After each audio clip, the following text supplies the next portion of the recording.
আসসালামু আলাইকুম দর্শক।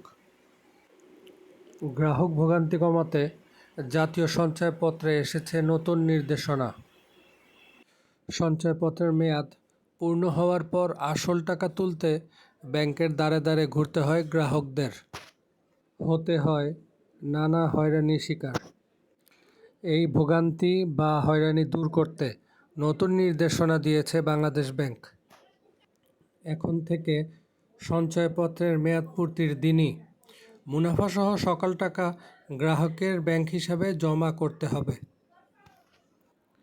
24শে সেপ্টেম্বর বাংলাদেশ ব্যাংকের ডেট ম্যানেজমেন্ট ডিপার্টমেন্ট থেকে এ সংক্রান্ত নির্দেশনা জারি করা হয়েছে। নির্দেশনায় বলা হয়েছে, জাতীয় সঞ্চয় স্কিম অনলাইন ম্যানেজমেন্ট সিস্টেমের মাধ্যমে বিক্রি করা সঞ্চয়পত্রের মুনাফা বা সুদ সময়মতো গ্রাহকদের চেকের মাধ্যমে নিশ্চিত করতে হবে। একই সঙ্গে সঞ্চয়পত্র মেয়াদ পূর্তির তারিখেই মুনাফাসহ মূল অর্থ ইন্টিমেশনের ভিত্তিতে কেন্দ্রীয় ব্যাংকের ইএফটির মাধ্যমে গ্রাহকের অনুকূলে সংশ্লিষ্ট হিসাবে জমা নিশ্চিত করতে হবে।